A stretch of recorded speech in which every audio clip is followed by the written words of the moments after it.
for Canelo next? Yes. Let's go. Canelo, come on. What's up, fight fans? Welcome to my channel. This is Johnny, and in today's video, we're going to be going over the statistics that nobody talks about when mentioning today's breaking news of a fight agreement deal between Canelo Alvarez and Bud Crawford. Guys, before I continue, I want to say thank you to all the new subscribers. Thank you to everybody who's been with me since day one. If you haven't already, could you please hit subscribe, hit notifications, as well as like this video. What that'll allow me to do is every time I create something that's new, you'll be the first to be notified. Thank you. If you guys like to stay up to date 24/7, 365 on the current goings-on on everything boxing, be sure to check out my shorts section. I post there 4 to 5 times a day to keep you guys up to date. Alright guys, it's Tuesday morning here in Sydney, Australia, where I live, and it's Monday night where you guys are in America, and wherever else you are in the world, I say welcome. But the breaking news came to my phone when I woke up this morning that the Ring Magazine, Turki Al-Sheikh, and all of the sources are reporting that Canelo Alvarez and Terence Crawford have agreed to a deal to fight each other this September in Las Vegas, Nevada. So with this video, as long as that deal stays worthy, I'm gonna start documenting this fight with certain videos and certain topics about each fighter. So in today's video, I wanna talk a little bit about what both guys have been up to and just basically create the conversation and get to know my subscribers in such a way of who do you guys think realistically is gonna win this fight. We always talk about bet with your wallet, not with your heart. So over the next few months, it's gonna be interesting to kind of learn about the zeitgeist of boxing, especially the subscribers on my page who we really feel could win this fight. We know with Bud Crawford, this guy always talks about being great. If you're a fan of Crawford, you watched his career go from 135 to 154.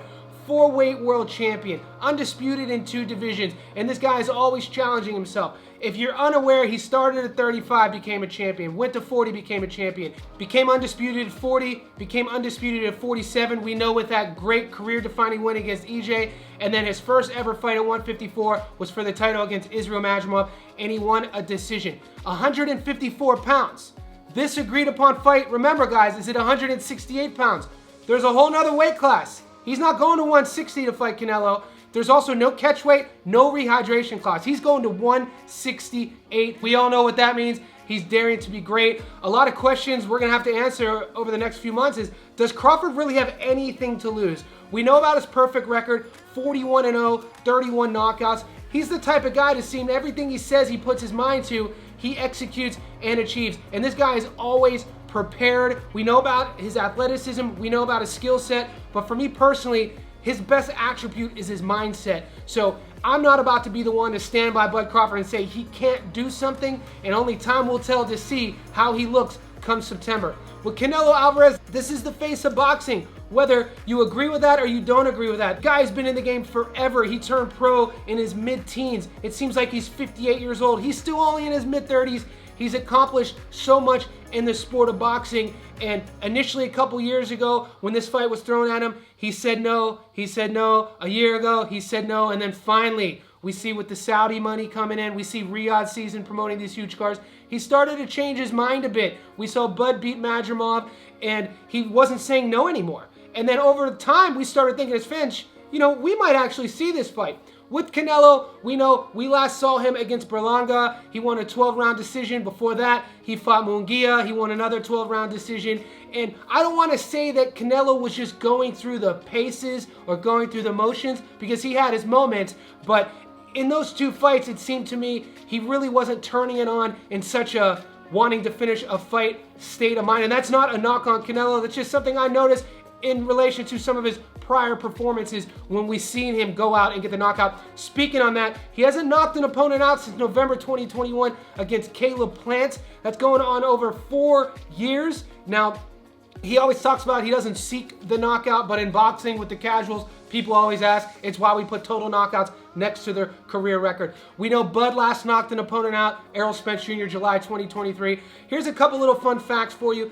The last time Canelo Alvarez fought at a weight class under, not 168, but under 160. He fought at 154 against Liam Smith. That was in 2016, September. Around the same time in 2016, what was Bud Crawford doing? He was fighting for a title at 140 against Victor Postal. So that kind of gives you guys some comparisons on how these guys have sort of maneuvered their career in weight class. And will this matter? We hear rumors that Canelo is going to stay busy like he loves to do. He loves that May fight in Vegas, as always, for Cinco de Mayo. And rumors are talking about this could be to unify at 68. He fights William Skull, he gets that belt, and then the fight in September will be undisputed. For now, I want to wrap this video up about that breaking news and give you the sources. I want to talk a little bit about the tweet and the report Mike Coppinger from ESPN wrote about this potential fight in September. Canelo Alvarez, boxing's top star, and Terence Crawford are in the process of finalizing a deal for September 13th super middleweight championship fight in Vegas.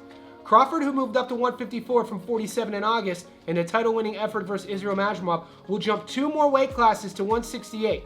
There won't be any catchweight or rehydration clauses attached to this fight, sources say. Turki Al-Sheikh, the chairman of Saudi Arabia's General Entertainment Authority, is organizing the fight.